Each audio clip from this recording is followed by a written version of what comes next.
So just to illustrate how hierarchical clustering works, I'm just going to simulate a very simple data set here. So I always set the seed so that the data are reproducible here. So you can just run this code and simulate the data for yourself to take a look at it.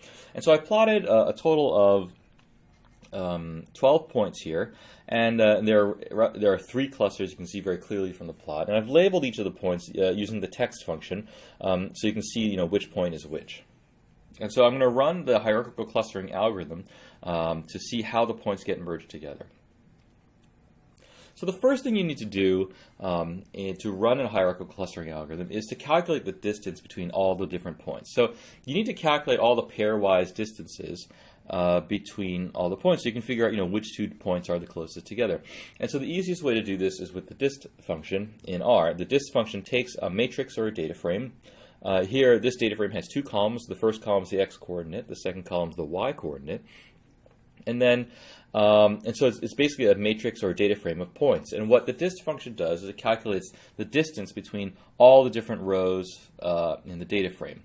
And it gives you what's called a distance matrix, which gives you all the pairwise distances. And so if you call dist without any other arguments, it defaults to the Euclidean distance metric. But you can give it some other distance metrics if you want as options. And so here, down below here, you can see the most of the distance matrix that is returned by dist. And so you can see that it's a lower triangular matrix, and it gives you all the pairwise distances. So for example, the distance between point 1 and point 2 is 0.34. Of course, the actual distance here is meaningless because I just simulated the data, so the numbers aren't particularly meaningful.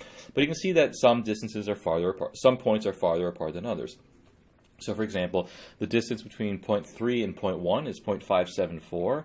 And the distance between point 3 and point 2 is 0.24. So point 3 is closer to point 2 than it is to point 1. And so you can kind of go down the line like this and see how far apart each of the various points are from each other.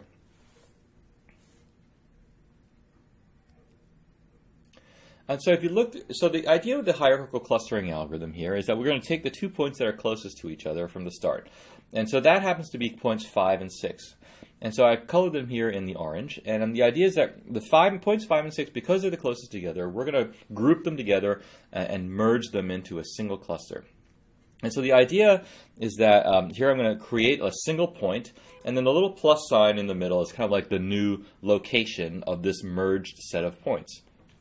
And so now, instead, I've kind of taken these 2 points, 5 and 6, and merged them into a single point. So now what are the next 2 points that are closest together are 10 and 11, down in the lower right in the red. And so I'm going to take those 2 points and merge them together and create a new kind of super point that will kind of filter up through the algorithm. And so we can keep going along like this, and eventually we'll get a little picture here called the dendrogram, and it shows us how the various points got clustered together. So you can see on the very right side, there's points 5 and 6 that are grouped together. And then in the middle there, you got points 10 and 11. And so the farther down the tree, in terms of the points that are kind of farther down the tree are the ones that got clustered first. And the points that are farther up kind of got clustered later. And so you can see that there are the kind of points 5 and 6, when they got merged together, then they got kind of clustered with point 7. And then when points 5, 6, and 7, they got all merged together into a single super point. Then they got merged with point 8, and etc. And so one of the things about the dendrogram that's produced by the clustering algorithm is that it doesn't actually tell you how many clusters there are. Right? You'll notice that there's no specific label on the plot that tells you there are 2 clusters or 3 clusters or whatever. And so what you have to do is you have to cut this tree at a certain point to determine how many clusters there are. And so, for example, if I were to cut it at the point that's labeled on the y-axis 2.0, for example, if I'm going to draw a horizontal line at the level of 2.0, the question is, how many branches would I run into? So if I were to draw a horizontal line at 2.0, I would run into about 2 branches, and that would indicate to me that there are roughly 2 clusters. However, if I were to draw a horizontal line at the level of 1.0 at the height of 1.0, then if you draw a horizontal line, you'll see you run into 3 branches there. So that would tell you that there are roughly 3 clusters.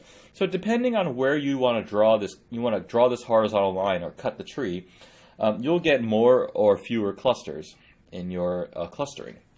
Of course, in the extreme case, if you were to cut the tree all the way at the bottom, then you would just get 12 clusters to be equal to the number of data points. And so you have to cut the tree at a place that's kind of convenient for you. At this point, we don't really have a rule for where to cut it. But then once you do cut it, then you can get the cluster assignment from the hierarchical clustering.